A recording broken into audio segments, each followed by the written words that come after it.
From uploading straight up NSFW to Roblox to causing permanent trauma to someone over the internet, this video will go into full detail on what Notive has done. But first, let's take a look on who Notive is and how he has become a very well respected figure in the Roblox community. It was the 11th of April 2015 when Notive would first create his YouTube channel. Then just a couple of months after, he would make his first video, which is a poorly made Roblox animation. But little did Notive know, this very same animation will be the beginning of something much greater. But from that going forward, his videos weren't getting that many views at the beginning of his career. But that was until December the 29th of 2016 when Notive would have his first video to blow up. The video in question garnered around 124,000 views, and not long after, he would have two videos back to back gaining hundreds of thousands of views. From that point forward, Notive was starting to gain an audience for his talented Roblox animations. Then eventually, his videos would begin to average hundreds of thousands of views, which would cause him to gain immense popularity on YouTube. Then on February 1st, 2021, he would make an animation that would gain almost 4 million views, which is Notive's most popular video. Everything was going Notive's way. He was growing at a fast pace, and with his channel also gaining a total view count of over 26 million views. There seemed to be nothing that could stop him. But that would suddenly change as of around sometime in later 2021. Notive would begin to take long breaks from YouTube due to his mental health not being in the best shape. This can be clearly shown here. This month has been really hard on me mentally. I've been really on and off on animating stuff lately because I haven't been in a silly happy mood. Sorry for the extended wait.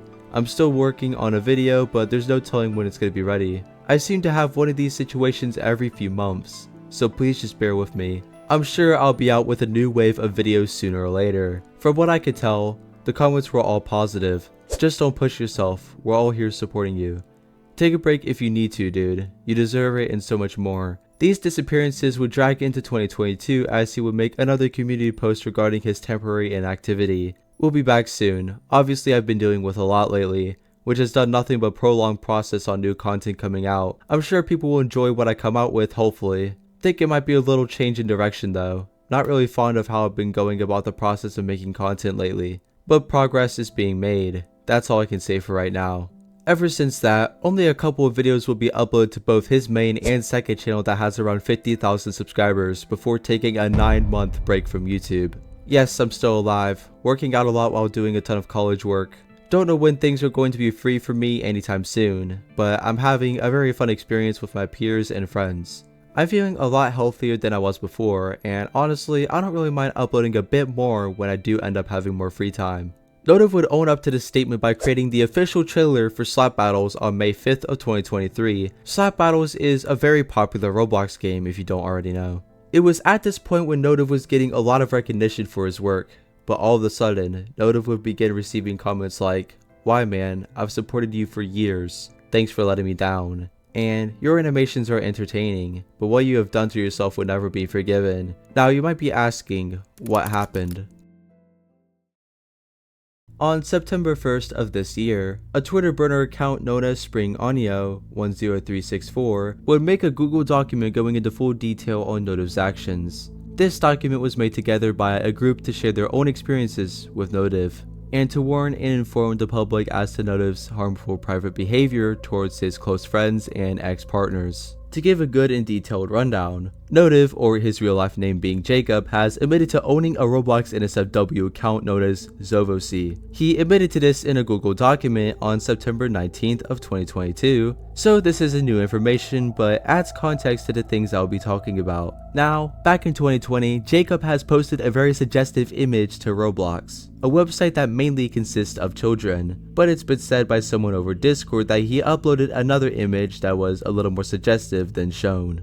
Viewer discretion is advised. I believe that image is now deleted, obviously. Also, it's been said by a former close friend of Jacob that he would have a weird obsession with NSFW that has apparently affected his career on YouTube, which could be a reason to Jacob's temporary hiatuses from making videos, but that's more of an assumption for now. But not only did Jacob have a weird obsession with NSFW, but he also liked sending it to other minors while being an adult himself. On September 15th of 2022, Jacob had admitted to sending Roblox NSFW to someone who was underage and was just turning 16 years old, while Jacob here was 18 turning 19. The age gap is a little concerning but is acceptable according to a vast majority, but that doesn't take away the weirdness of it, and if you think otherwise, I'm up for debate. I will be referring to the victim as either anonymous or victim. So Jacob and Anonymous were in a relationship, but this relationship consisted of sexual and emotional abuse towards the victim. And Jacob's NSFW addiction doesn't help, and you're about to see why. So Jacob will make Roblox NSFW of himself and his partner when they were dating. There is apparently a safe for work version of the two at what looks to be a picnic, but then there's another version that is not so safe for work friendly. Keep in mind the victim is a minor, meaning that Jacob intentionally made NSFW of a minor, that being by their Roblox avatars, which is still very creepy, and I would personally describe it as predatory. Jacob even admits to this as well. Before I show the screenshots, keep in mind the username Brody is Jacob, and there's identifiable proof of this as well as Jacob admitting to owning the account. Jacob says, "I showed blank my Roblox P word. Now we want to make stuff with each other. I know it's a little taboo to draw at younger than 18, but it's staying completely between us. I think we are inseparable." Essentially what went on in the relationship according to the victim was sexual and emotional abuse, like I previously stated. I say there was emotional or sexual abuse. I don't know if saying it was just that. Keep in mind, the victim was just turning 16 at the time and Jacob was an adult at 18 turning 19. I don't care if the age gap is acceptable. If there is any abuse in the relationship of any type, it is simply not okay. According to the victim, Jacob would also pressure them to draw NSFW. To make things even worse, according to the victim, Jacob would constantly make them feel shameful for refusing to partake in sexual video calls / exchanges in the relationship. The age gap between Jacob and the victim was around 3 years. As Jacob was waiting for the victim to turn 16, apparently after they had turned 16, Jacob suddenly started catching feelings and became more affectionate, getting progressively more sexual towards the victim during their relationship with Jacob. Here is also the explanation of what would happen in the relationship according to the victim. When I was 15, I met Jacob. At the time he was 18 and continued on the relationship until a couple of months ago. The age gap is of around 3 years. While in that relationship, Jacob was incredibly sexual towards me and at some points would make me feel bad for not wanting to show him my full body on video call. I remember one time I told him I wanted to video call and he assumed that I only wanted to show myself to him sexually on that call, only to make him incredibly disappointed whenever I didn't. Jacob at many points would make me feel horrible for the slightest things. Because of him constantly getting upset at me, I tried to do things to his favor despite being uncomfortable, just so I wouldn't have to seem sad. Another video call took place where Jacob asked profusely for me to watch him, you know what, despite me telling him constantly that I was scared. He assured me it was okay. That experience alone is something I can never get out of my head. It's left me restless and disgusted. Jacob was someone I admired dearly. I thought he was really cool. I've told him this. I'm a victim of sexual assault and have been in the past. I've told Jacob this and he promised me he wouldn't be that type of person, yet he still let his desires get to him. Now before I talk about what we just looked at, it gets worse. Here is Jacob literally admitting to stroking his chicken in voice chat with the victim while they were unaware. And no, I'm not even finished explaining what Jacob would try to do to this person. Jacob would literally try to meet up with this victim in real life, and here are some exchanges between Jacob and the victim. Jacob says, "Come to Busch Gardens," which is an amusement park if you don't already know. Victim says, "No." Jacob says, "Why not?" Victim replies, "I don't want to." Jacob then says, "Do you hate amusement parks?" A little later, after a couple of non-groundbreaking messages were sent, the victim says, "I promise you in the future I will see you." To which Jacob replies, "I'm gonna see you, and you're not going to know."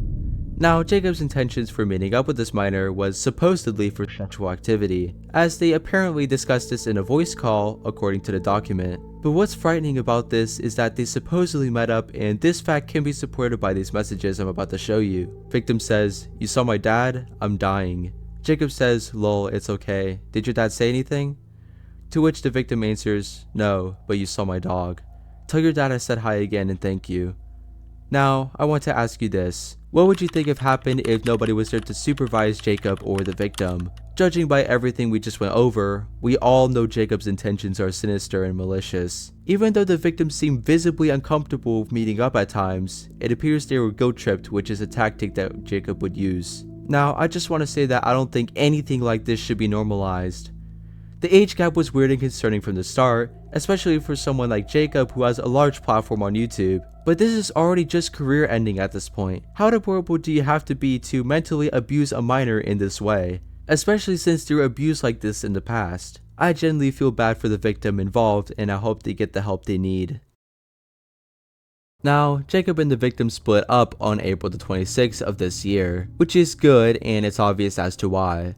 And apparently, that wasn't even the end of it, as Jacob would cause trauma and have a very weird obsession to another person who was in a relationship with them as well. Although I don't know their exact age, as it isn't specified in the document to my knowledge, which I guess that means nobody really knows. And there's just times where Jacob would have concerning behavior as well. But as of now, I do believe that the first victim we talked about was the only one that was underage when Jacob had a relationship with them. And I can confidently say that Jacob groomed this person. Bottom line. There was no reason for Jacob to not only pressure this person to watch him masturbate on a call, but to also attempt to meet them in real life for sex.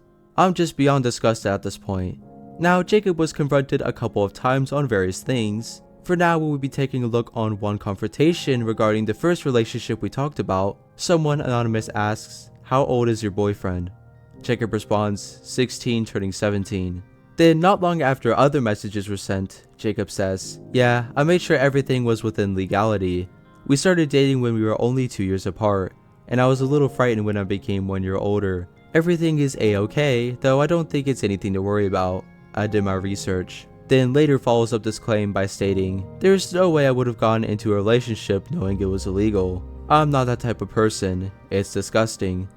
I don't want you to see me as that type of person, so I guess your comments are making me kind of anxious." Now, from what I just read, you could clearly tell that Jacob was not telling the truth whatsoever. First off, the age gap was around 3 years, not just 2.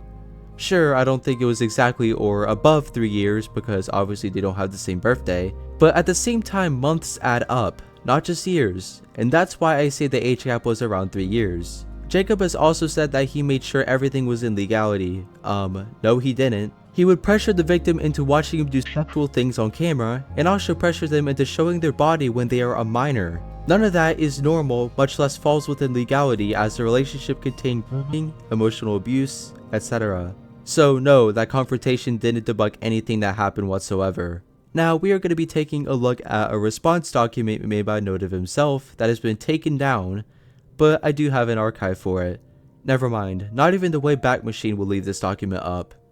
I guess it must have been bad, and it was actually, as I have one archive screenshot of the document which was just him basically admitting to the Roblox and SW of him and a minor that we have talked about earlier in this video. I have never seen any other archives of this document, to my knowledge, much less anything debunking the allegations at all. Now, I believe that Jacob shouldn't have a platform anymore, and I personally wish that he would deactivate all of his social media accounts. I don't care if he at some point realized that he was doing bad things after the relationship with the first victim we talked about. He still committed those actions either way, and just because he knows he messed up doesn't mean he should be let off the hook. I don't care if he has quote-unquote mannerisms. He is at the mental capacity to where he should know what he is doing is wrong. And if his mannerisms are that bad, then he should seek help instead of grooming a minor.